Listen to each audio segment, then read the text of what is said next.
Tengo mucho agradecimiento con este hombre porque me ha recibido en sus oficinas aquí en Nueva York. Y es un hombre muy ocupado y sin embargo nos da tiempo para que podamos conocer un poco más de él, de esta persona maravillosa que hemos visto a través de muchas publicaciones como editor de People en español ya por muchos años, Armando Correa. Hola, Armando. Un placer. ¿Y desde cuándo nos vemos? Desde el bautizo de la hija de Angélica. O sea que muchos años atrás. Muchos años atrás. Pero Armando cubrió mi primera boda aquí en Nueva York, entonces nos conocemos bien. Ya nos pusimos al día, Exacto, ya nos pusimos al día. Pero bueno, nos conocemos bien y desde hace tiempo. Y yo te conocí cuando entraste justo como editora Casi, People en español, ¿te ¿no? acuerdas? Sí. ¿Cuántos años fue eso? Eso hace 10 años, porque fue en el 2007, sí. Qué barbaridad. Bueno, vamos a dejar un poco en contexto que People en español es la publicación hispana más leída en los Estados Unidos. 6 millones de lectores al mes. Con cada publicación llegas por todos lados.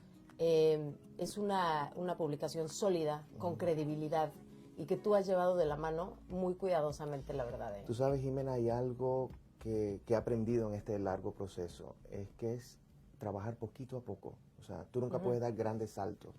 Hay gente que tiene suerte, da el grande salto y no se cae. Pero yo recuerdo cuando la revista se creó hace 20 años aproximadamente, que yo me mudé para Nueva York como escritor principal, fue el contrato que me dieron.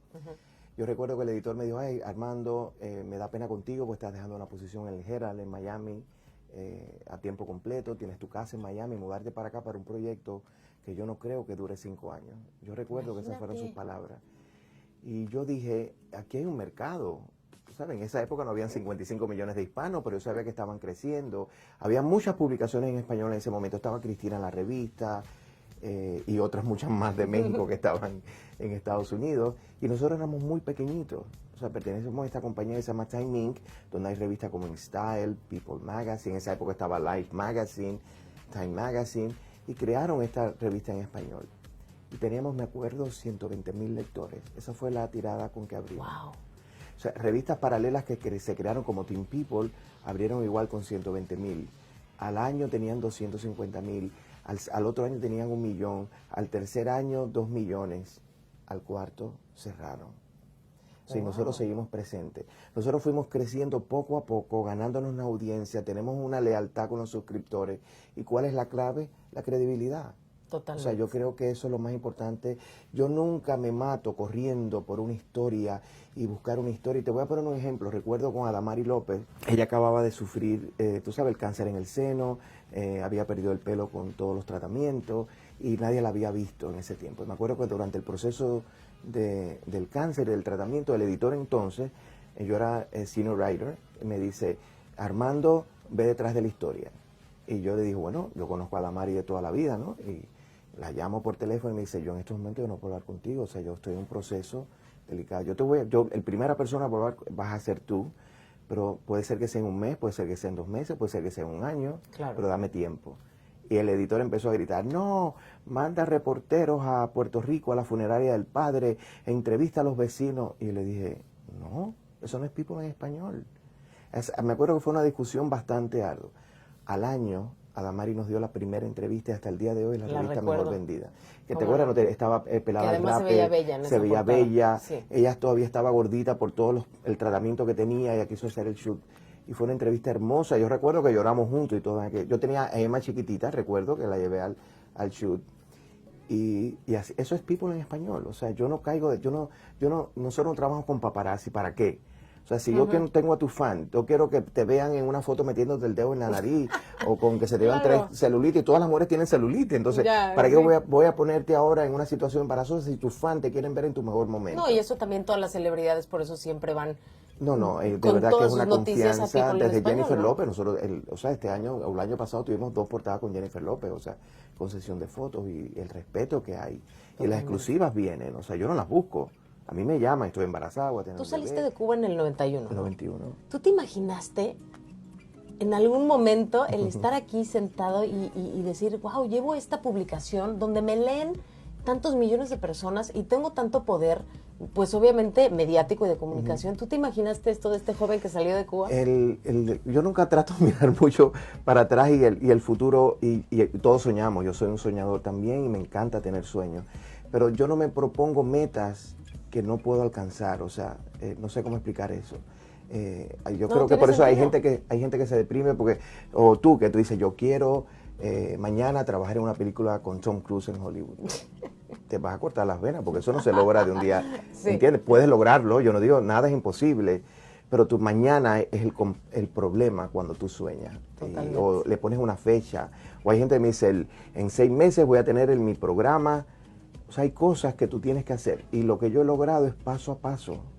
O sea, yo me recuerdo cuando yo salí de Cuba, yo era crítico de teatro y danza, trabajé en una revista, me sentía claustrofóbico en aquella isla, yo sabía que yo me tenía que ir. Mm, Y de pronto empecé en Miami como clear reporter. O sea, me acuerdo que mi trabajo era los obituarios en el periódico.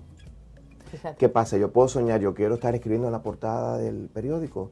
Por supuesto que a todos nos gustaría, pero si yo entro pensando que mañana voy a escribir y no escribo, me corto las venas.